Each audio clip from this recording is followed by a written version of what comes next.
오늘 말씀의 제목은 예수님의 누구 네 번째 시리즈로서 네 번째 기사로서 죄인의 친구라는 제목으로 함께 은혜를 나누고자 합니다.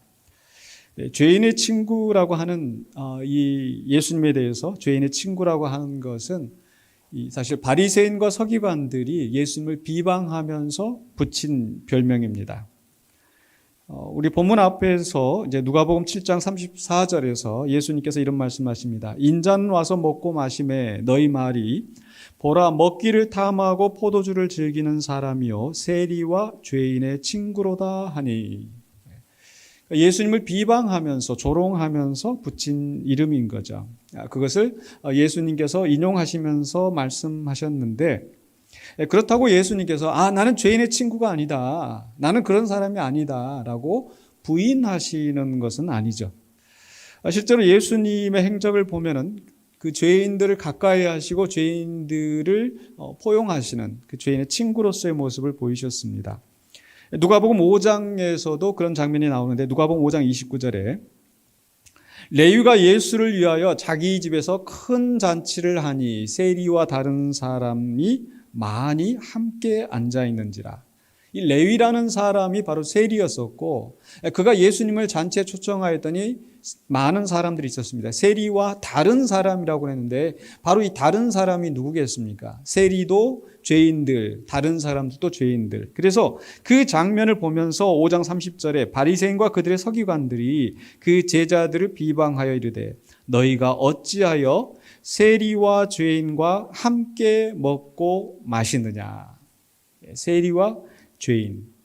그래서 예수님 주변에 항상 세리와 죄인들이 많이 있었고, 그것 때문에 저 끼리끼리 노는 것들, 이렇게 많은 비방을 받으셨죠. 사실 우리가 어렸을 때 부모님한테 이런 말씀을 자주 들었습니다. 나쁜 친구하고 함께 다니지 말라. 그렇죠? 또 부모가 돼서도 아마 부모들의 심정은 자녀들에게 나쁜 친구들과 어울려 다니지 마라. 까마귀 노는데 백로야 가지 마라. 라는 그런 말처럼 그렇게 나쁜 친구들과 함께 하기를 원치 않습니다. 그 이유가 무엇입니까? 바로 이 나쁜 친구들한테 나쁜 영향을 받아서 나빠지게 될까 봐. 또 공부도 그렇죠. 이게 자녀들한테 하는 말이 뭐예요? 너보다 공부 잘하는 친구를 사귀어라. 공부 잘하는 사람하고 사귀라고 그러지 공부 못하는 애들하고 사귀지 말라고 이야기를 합니다. 왜 그렇겠습니까? 이 공부 잘하는 친구랑 다 사귀어야 하나라도 더 배우고 성적이라도 오르지 않을까라는 그게 부모의 심정인 거죠. 근데 곰곰이 생각해 보면은 그러면 이제 다 너나 나나 할 것 없이 나보다 공부 잘하는 친구들만 사귄다고 그러면 이 전교 1등은 어떻게 될까? 전교 1등은 친구가 없이 그럼 혼자 있어야 되는가? 왜 제가 이 생각을 했냐면 우리 하나님의 심정이 어떠할까? 만약에 우리 예수님은 정말 죄가 없으신 분인데 나쁜 친구들하고 사귀지 말라고 그러면 예수님 혼자 계시지 않으셨을까? 그런 것은 아니겠고요. 우리 하나님께서 예수님을 이 땅에 보내신 이유, 바로 이 땅에 있는 많은 사람들이 죄를 짓고 하나님을 거역할 때 그들이 다른 사람들이 아니어서, 하나님과 상관없는 사람들이 아니어서 하나님이 창조하신 하나님의 백성이요 하나님의 자녀들인데, 그 비참한 것을 보시고 안타까워서 당신의 아들, 죄가 없고 흠이 없는 그 아들을 보내셔서 선한 영향력을 끼치고 우리를 구원하게 하시는, 그게 하나님의 마음이 아니었을까. 그리고 예수님은 바로 이 땅에 오셔서 하나님의 보내심을 받고 바로 그 사명을 감당하시기 위하여서 죄인들을 외면하지 않으시고 오히려 죄인들을 더 가까이 하시고 그들을 포용하시면서 죄인의 친구가 되어주셨다고 저는 믿습니다. 바로 그러한 내용이 바로 죄인의 친구가 되셔서 죄인들에게 선한 영향을 끼치시는 예수님의 모습이 오늘 본문 가운데서도 잘 나타나고 있습니다. 먼저 이제 7장 36절로 38절에서 우리가 예수님의 발에 향유를 부은 여인, 죄인이었던 한 여인의 이야기가 나옵니다. 36절에 보시면 한 바리새인이 예수께 자기와 함께 잡수시기를 청하니 이에 바리새인의 집에 들어가 앉으셨을 때에, 바리새인은 잘 아시는 대로 그 당시에 종교 지도자들이었고 다른 죄인들을 가까이 하지 않고 죄인들이 있으면 그 예수님의 비유 가운데 나오는 것처럼 나는 저런 죄인과 같지 않은 것이 감사합니다 라고 그 자기의에 사로잡혀 있던 그런 사람들인 거죠. 그런 사람이 예수님을 청하여서 함께 식사를 합니다.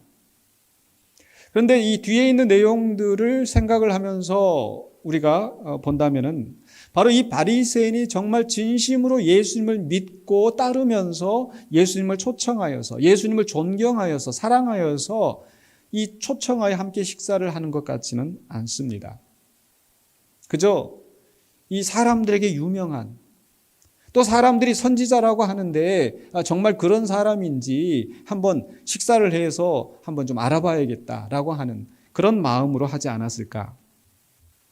그런데 이렇게 식사가 진행되어지는데 이제 37절에 그 동네에 죄를 지은 한 여자, 그 여자 이름이 나와 있지 않고 그저 죄를 지은 한 여자라고 합니다. 동네에서 죄인이라고 소문이 난 사람들이 외면하고 멸시하는 바리새인 집에 감히 올 수 없는 그런 여자가 예수님이 그 바리새인 집에 있다는 것을 듣고 바리새인 집에 앉아 계심을 알고 향유 담은 옥합을 가지고 와서 계속 38절에 예수의 뒤로 그 발 곁에 서서 울며 눈물로 그 발을 적시고 자기 머리털로 닦고 그 발에 입 맞추고 향유를 부으니 아주 특이한 행동을 하는 거죠.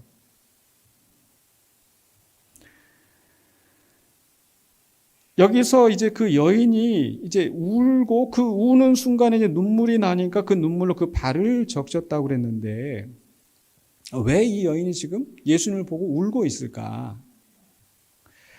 좀 생각을 해봤는데요.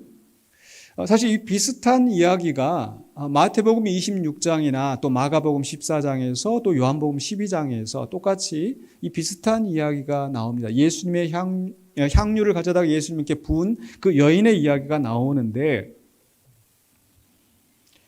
그 이야기들은 대체적으로 이 마태복음이나 마가복음, 요한복음, 이 누가복음 외에 나오는 이 기사들은 그 바로 예수님께서 체포되시기 직전에 즉 십자가에 죽임 당하기 직전에 일어난 일이고 그리고 그 예수님을 향해서 그 향유를 부었던 여인을 향해서 그 제자들 중에 한 사람이 그 여인에게 왜 그렇게 값비싼 향유를 허비하느냐 가난한 사람이 줬으면 좋았을 뻔했다라고 하죠. 요한복음 12장에서는 마리아라고 이 나사로의 누이인 마리아라고 이제 이름이 나오고 그리고 그 말을 하였던 사람이 가룟 유다라고 소개가 되어집니다.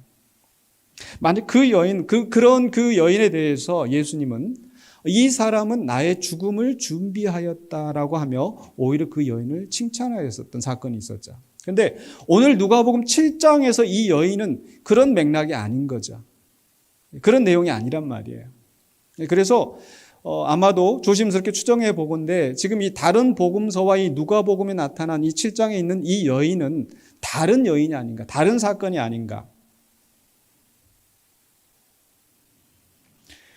왜 이 여인이 울었을까는 좀 더 그 뒤에 나오는 그 내용들을 살펴보면서 다시 한번 말씀을 나누도록 하겠습니다. 어쨌든 이 여인은 정말 그 예수님 앞에 울고 또 눈물로 그 발을 적셨다가 그걸 머리로 닦고 게다가 이 여인은 예수님의 발에 입을 맞추었다고 했습니다. 이 팔레스타인의 그 지역에 그 다 이제 맨발로 다니거나 아니면 이 샌들 같은 그런 것들을 신고 이렇게 다니는데 먼지도 많고 그래서 발이 굉장히 부르트고 지저분하죠.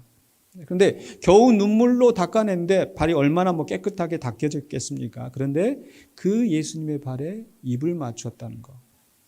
엄청난 사랑과 존경을 표시하는 것이겠죠. 그리고 향유를 부었다고 했습니다. 바로 최고의 존경을 나타낸 거죠. 예수님의 뒤로 가서 그것도 감히 그 앞에 드러나지 못하고 예수님의 뒤에서 발 밑에서 그 일을 하였습니다. 자, 그런데 이 장면을 보고 발끈한 사람이 있었어요. 바리새인인데 바로 이제 그 다음에 39절로 47절까지에서는 이 바리새인과 예수님의 대화가 나옵니다. 여기서 이 바리새인은 이 다른 복음서에 있는 것처럼 그 향유를 허비하였다고 이 여인을 책망하는 것이 아니라 그 불만의 화살이 예수님에게로 향합니다. 뭐라고 하냐면 39절에 예수를 청한 바리새인이 그것을 보고 마음에 이르되 이 사람이 만일 선지자라면 자기를 만지는 이 여자가 누구며 어떠한 자 곧 죄인인 줄을 알았으리라 하거늘.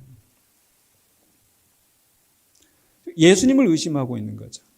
사실 이 바리새인은 자기 집에 이 죄인인 여자가 들락날락하는 게 사실 굉장히 마음에 걸렸을 거예요. 어떻게 이 불결한 여인이, 죄인인 여인이 우리 집에 들어와? 당장에 쫓아내고 싶지만은 막 손님을 초청한 상태이기 때문에 아무 말도 못하고 이제 조용히 있었는데, 어쩌면 그 예수님 앞에서 그 행동하는 것을 보고 예수님이 그 여인을 당장에 쫓아냈을 것이다. 그래서 쫓아내기를 바랬던 거죠. 그리고 정말 이 예수라는 사람이 사람들이 말하는 선지자라고 한다면 죄인인 것을 알았어야지 하는 거죠. 근데 뜻밖의 예수님의 반응이 나오는데 예수님의 반응이 무엇입니까? 그 다음에 하는 얘기를 보면은 지금 이 사람이 속으로 무슨 생각하는지를 알고서 말씀하시잖아요. 즉 선지자보다 훨씬 그 이상의 통찰력을 가지고 있다는 것을 보여주시는 겁니다. 뿐만 아니라 이 예수님은 바로 그 바리새인이 정죄하고 있는 이 여인을 변호하는 말씀을 하십니다. 예수님께서 질문을 던지시죠. 41절 42절에 이르시되 빚주는 사람에게 빚진 자가 둘이 있어 하나는 500데나리온을 졌고 하나는 50데나리온을 졌는데 갚을 것이 없으므로 둘 다 탕감하여 주었으니 둘 중에 누가 그를 더 사랑하겠느냐. 이 데나리온이라고 하는 것은 이 노동자가 하루에 이 버는, 그러니까 1데나리온이 하루 일당 정도 된다고 합니다. 뭐 대략 계산해서 뭐 한 10만 원 뭐 이렇게 계산을 한다면, 또 어떤 사람들은 야, 그 당시에 노동자가 그 정도 못 받았으니까 그러니까 한 5만 원, 뭐 하루 3끼 정도, 뭐 그게 중요한 게 아니고요. 어쨌든 우리가 그냥 쉽게 생각을 해서 2천만 원을 빚진 사람이 있고 200만 원을 빚진 사람이 있다는 거예요. 그런데 이 사람이 다 이제 탕감해 줬어요. 그러면 누가 더 감격하고 누가 더 그 사람을 사랑하겠느냐? 너무 쉬운 질문 아닙니까? 이 시몬에게 직접 물으시는 거예요. 이 시몬이 대답하기를 예, 많이 탕감받은 자입니다. 예수님께 그래, 네 말이 옳다 라고 하시면서 이제 그 다음에 하시는 말씀이 뭡니까? 바로 이 여인과 이 바리새인이 했던 예수님에 대해서 어떤 태도로 임하였는지를 비교하고 있죠. 너는 내게 발 씻을 물도 주지 아니하였다. 사실 이 손님이 오면은 와서 이제 그 지저분한 게 발로 힘들게 왔으니까 이게 물을 제공해서 발을 씻게 해야 되는데 발 씻을 물도 주지 않았다는 거예요. 그런데 이 여인은 눈물로 내 발을 적셨다. 너는 나에게 입 맞추지도 아니하였는데, 정말 반가운 손님, 정말 귀하게 여기는 손님, 그 입맞춤으로 그 마음을 나타내야 되는데 입맞추지도 않고, 이 바리새인이 예수님 어떻게 대하였는지 우리가 알 수가 있죠. 근데 이 여인은 내 발에 입맞추기를 그치지 아니하였다. 너는 내게 감람유도 주지 않았는데 이 여인은 내게 향유를 부어주었다. 근데 지금 예수님이 이 말씀을 하시는 이유가 왜 이렇게 나를 푸대접하느냐, 좀 이 여자 보고 좀 나한테 좀 잘해라, 지금 이게 초점이 아니고 예수님이 말씀하시는 내용이 초점이 뭡니까? 47절에 이러므로 내가 내게 말하노니 그의 많은 죄가 사하여졌도다. 너는 지금 이 여인을 죄인으로 정죄하고 내가 지금 선지자라면 이 여인을 죄인인 것을 알고 쫓아내기를 원하는데 아니야, 이 여인은 죄사함을 받은 사람이야 라고 선언하시는 거예요. 그러면서 그 이유로 이렇게 말씀하시죠. 이는 그의 사랑함이 많음이라 사함을 받은 일이 적은 자는 적게 사랑하느니라고 말씀하시죠. 근데 여기서 우리가 좀 더 생각해야 될 것은요, 이 여자가 죄사함 받았니라 이는 그의 사랑함이 많음이라 라고 하면 우리가 이 말씀을 그냥 그대로 이렇게 문자적으로 생각을 하면은 이 여자가 죄사함을 받은 이유가 예수님을 많이 사랑했기 때문에 그런가요? 예수님 앞에 와서 이렇게 정말 눈물로 회개하고 예수님 앞에 향유를 부니까 예수님이 마음이 흡족하여서 야, 그 정도면 됐어. 너 정말 보니까 너 진짜 회개하고 너 그런 것 같아. 그러니까 내가 이제 용서해 주마. 그러니까 그 여인의 행동을 보시고 그 사랑이 많은 것을 보시고 예수님이 죄를 용서해 주셨을까요? 아니면 거꾸로 예수님이 먼저 용서해 주시고 그 여자가 이렇게 사랑을 표현한 것일까요? 두 개 차이를 아시겠죠? 근데 예수님이 이미 앞서 말씀하신 게 뭐예요? 500데나리온 빚진 자, 50데나리온 빚진 자 이 비교를 하시면서 누가 더 사랑하겠느냐? 탕감이 먼저예요? 사랑이 먼저예요? 탕감이 먼저잖아요. 그러니까 여기서 지금 예수님이 하시는 말씀은 이 여자가 이렇게 극진한 사랑을 내게 보이는 것은 바로 이 여자가 이미 죄사함을 받고 그 마음에 감격하여서 내게 이런 사랑을 표현하고 있는 것이다. 그러니 더 이상 이 여자를 정죄하지 말라고 말씀하셨다라는 거죠. 근데 반면에 지금 이 예수님을 초청한 이 바리새인은 어떠할까요? 예수님을 초청해서 같이 식사를 하긴 하지만 정말 이 사람이 예수님 앞에 그런 사랑과 존경을 표현하고 있는지 아니면 형식적으로 예수님과 함께 그 자리만 있는 것인지. 만약 그 사람이 그 자리에 형식적인 그런 예수님과 함께 그 자리에 있는 것이라고 한다면 과연 그는 죄사함을 받은 사람이라고 할 수 있을까요? 다시 그 여인에게 돌아와서 지금 예수님 앞에 이렇게 사랑을 표현했기 때문에 탕감을 받은 것이 아니라 이미 탕감을 받고 그 사랑에 감격된 마음을 예수님 앞에 표현하고 있다면 언제 그러면 이 여인은 죄사함을 받았을까? 예수님 만나기 전에. 그런데 오늘 본문 안에서 또 7장 그 앞에 부분에서 설명되어진 내용이 있습니다. 7장 29절에요. 모든 백성과 세리들은 이미 요한의 세례를 받은지라. 백성과 세리들. 세리와 함께 항상 따라온 게 죄인들이잖아요. 그러니까 이 여자는 이미 바로 이 요한의 세례를 받고 바로 이 말씀을 들은 이 말씀이라고 하면 예수님이 하시는 말씀인 거죠. 하나님 나라에 대한 복음. 그리고 하나님을 의롭다 했던 그 무리 중에 한 사람이 아니었을까. 즉 이 여인은 요한의 세례를 받았어요. 어떤 사람들이 요한의 세례를 받았습니까? 바로 요한이 하나님의 나라가 가까웠다. 메시아가 이제 오신다. 그러므로 너희 마음을 회개하고 더 이상 죄짓지 말고 이 세례를 받으라. 그래서 많은 사람들이 그 하나님의 나라를 바라보면서 메시아를 고대하면서 자기 죄를 자복하고 세례를 받지 않았습니까? 근데 그렇게 해서 세례를 받았는데 야, 내가 그럼 이제 세례를 받았으니까 이제 죄사함을 받았겠지? 이렇게 확신할 수 있었을까요?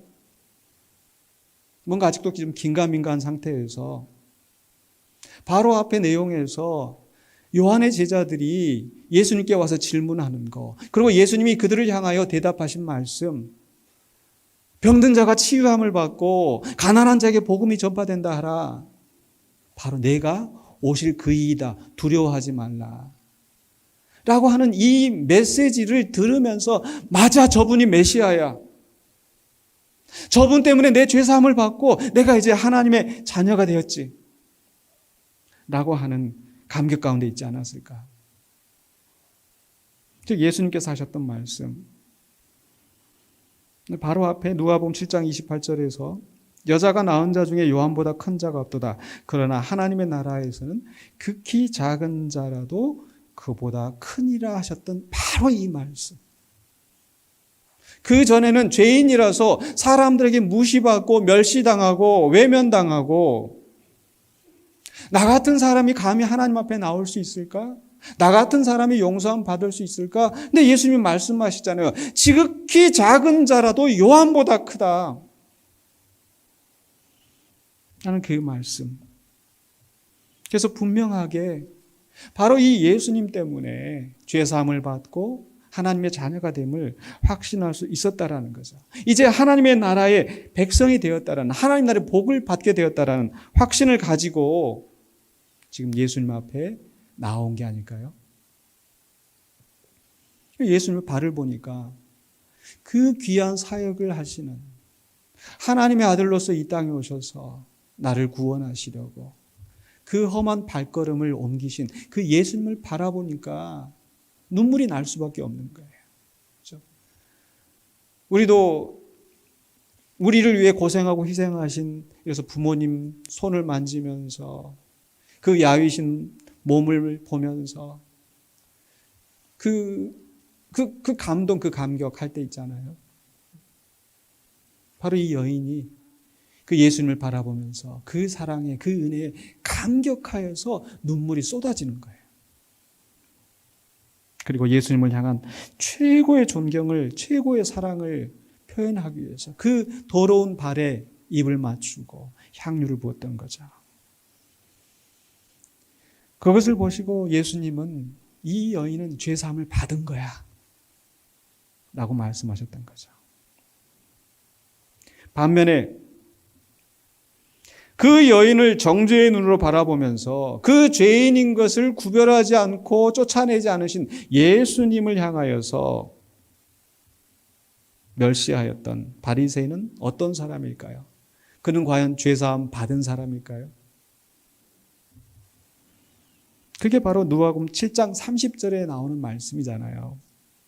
바리새인과 율법 교사들은 그의 세례를 받지 아니하므로 그들 자신을 위한 하나님의 뜻을 저버립니다. 세리보다 조금 더 의인이라고, 죄인이라고 비난받는 그 여인보다 조금 더 깨끗하다고, 예수님이 필요 없다 하고 예수님을 거부하였다. 그 사람들은 정작 죄사함을 받지 못한 하나님의 뜻을 저버린 사람이 아니겠습니까? 그리고 나서 이제 그 바리새인과 대화한 다음에 마지막에 48절로 50절에서는 예수님께서 이제 여인에게 직접 말씀하십니다. 뭐라고 말씀하십니까? 48절에 이에 여자에게 이르시되 내 죄사함을 받았느니라. 이 여인에게 확신의 말씀을 주시는 거예요. 그 전에 긴가민가했던, 정말 그 날을 죄사함 받을 걸 고대하면서 세례 요한의 세례를 받았던 이 여인에게 예수님께서 친히 네 죄사함을 받았어. 걱정하지 마. 다른 사람들이 손가락질해도 두려워하지 마. 그런데 이렇게 말씀하시는 중에도 여전히 의심하고 예수님 거부하는 사람들이 있었죠. 바로 49절에 있는 함께 앉아있는 자들이 속으로 말하되 이가 누구이기에 죄도 사하는가 하더라. 속마음으로. 그러니까 함께 있는 사람들 누구겠어요? 그 바리새인이 지금 예수님 초청에다 식사할 때는 동료 바리새인들, 친구들, 의롭다고 생각하는 사람들 스스로, 그런 사람들은 여전히 예수님을 거부하고 감히 이 사람이 누구이기에 죄를 사한다고 이렇게 망발을 해? 반면에 그 여인은 그 예수님이 하신 말씀을 정말 진심으로 받아들이며 더 큰 믿음의 자리에 섰을 줄로 믿습니다. 그래서 예수님께서 50절에 그 여인을 향하여서 이렇게 말씀하시죠. 내 믿음이 너를 구원하였으니 평안히 가라 하시니라. 그 여인의 믿음을 칭찬하시잖아요. 어떤 믿음입니까? 제가 새벽 묵상 말씀에서 계속 강조하였던 거, 우리가 믿는다고 하는 거, 긍정적인 생각, 어떤 일이 이루어질 것이라는 생각이 아니라 바로 그 예수님에 대해서, 하나님에 대해서, 그분이 어떤 분이신지 믿는 믿음. 바로 이 여인이 그랬어요. 바로 이 예수님을 찾아와서 향유를 부은 이 행동을 한 이 여인은 바로 예수님이 우리의 죄를 용서하시고 하나님의 나라를 이 땅에 성취하시는 바로 그분이라는 것. 그래서 그 예수님에 대한 믿음을 가지고 예수님께 나아오고 죄사함의 확신을 얻게 되고 평안히 돌아갈 수 있게 되었던 거죠. 자, 그렇다면 이제 말씀을 정리하면서 이제 그럼 과연 이 기사 속에서 예수님은 누구신가? 누구라고 말씀하시는가? 첫 번째로는요, 바로 예수님은 죄인의 친구가 되시는 분이시다. 세상 사람들은 죄인과 함께 하기를 원치 않습니다. 자기보다 더 나은 사람, 더 깨끗한 사람을 찾지만, 그러면서 사람들을 외모로 보고 정죄하고, 한 번 죄 지은 사람은 주홍 글씨, 낙인을 찍어서 상대하지 않으려 하고.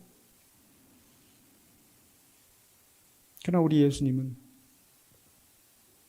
병든 자에게라야 의원이 쓸모가 있다. 내가 죄인을 구원하려 이 땅에 왔다. 그 마음으로 세리와 죄인들을 기쁘게 받아주시는 거예요. 마치 누가복음 15장에서 아버지가 그 탕자를, 돌아온 탕자를 기쁘게 받아주는 것처럼 예수님은 그 죄인들을 받아주시는 거예요. 여전히 세상 사람들은 멸시하고 여전히 조롱하고 정죄한다 할지라도 예수님만큼은 그 앞에 찾아오는 자들을, 회개하고 나온 자들을 부끄러워하지 아니하시고 외면하지 않으시고 그대로 품어주시고 친구가 되어주셔서 함께 하기를 기뻐하셨던 거죠. 우리 예수님은 죄인의 친구가 되시는 분입니다.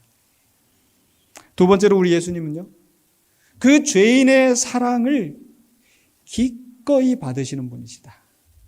가끔 영화나 드라마 속에 보면 어떤 아주 큰 변호사 이렇게 예를 들어서 아주 가난한 사람 이렇게 막 도와주고 문제를 해결해주고, 나중에 보면은 그 사람이 와가지고 참 이렇게 보잘것없는 것처럼 보이지만은 이게 내 마음입니다라고 했을 때 그보다 더 좋은 음식, 더 좋은 대접을 받을 수 있다 하더라도 그걸 기쁘게 받는 일들이 있잖아요. 우리 예수님도 그러하신 거예요. 바로 정말 그 진심으로 예수님 앞에 헌신하여서 기쁨으로 나오는 그 사람의 마음을, 그 사람의 헌신을, 그 사람의 사랑을 기쁘게 받아주시는 우리 주님. 오늘 또 우리가 주님 앞에 우리의 사랑과 헌신을 다할 때 그것이 사람들이 보기에는 보잘것없는 것이라 할지라도 우리 주님께서 기쁘게 받으시는 줄로 믿습니다. 세 번째로는요, 예수님은 단지 죄인의 친구가 되시고 죄인의 선물을 받으시는, 죄인의 사랑을 받으시는 분일 뿐만 아니라 실제로 우리의 죄를 사하시고 용서하시고 구원하시는 권위자라는 겁니다. 누가 감히 이 여인을 향해서 내 죄사함을 받았다, 예수님 말고 할 수 있을까요? 바로 하나님이 하시는 일, 바로 그 일을 성취하시는 분이 예수님이시기 때문에 예수님은 바로 우리의 죄를 용서하시고 구원을 이루시는 분이시다. 자, 그렇다면 예수님이 죄인의 친구가 되시고 죄인의 사랑을 받으시고 또 죄를 용서하시고 구원하시는 분이라는 걸 알았다면, 그렇다면 이제 우리는 어떻게 살 것인가? 이것이 우리에게 어떤 교훈이 되는가? 첫 번째로 우리는요, 바로 죄인으로서 우리는 주님의 친구가 되어야 되겠다. 예수님이 기껏 우리를 구원하시기 위하여서, 죄인들을 영접하시기 위하여서 이 땅에 오셨는데, 나는 예수님 필요 없어. 나는 건강해. 나는 의인이야. 바로 바리새인이 그러했다는 거예요. 바리새인과 서기관들이 예수님을 그렇게 취급한 겁니다. 예수님 필요 없다고. 왜? 자기 의에 사로잡혀서. 그래서 예수님을 초청해서 함께 식사하고 그 자리에 있지만 진심으로 예수님을 존경하고 사랑하고 영접하지는 않은 거예요. 그렇다면 오늘 우리도 혹시라도 이 바리새인처럼 매주일마다 좋은 옷을 입고 교회에 나옵니다. 기도합니다. 헌금합니다. 예배에 참여합니다. 그런데 형식적으로만 참여하고 자기 의에 사로잡혀서 위선적인, 그냥 형식적인 신앙생활을 하고 있는 것은 아닌지요.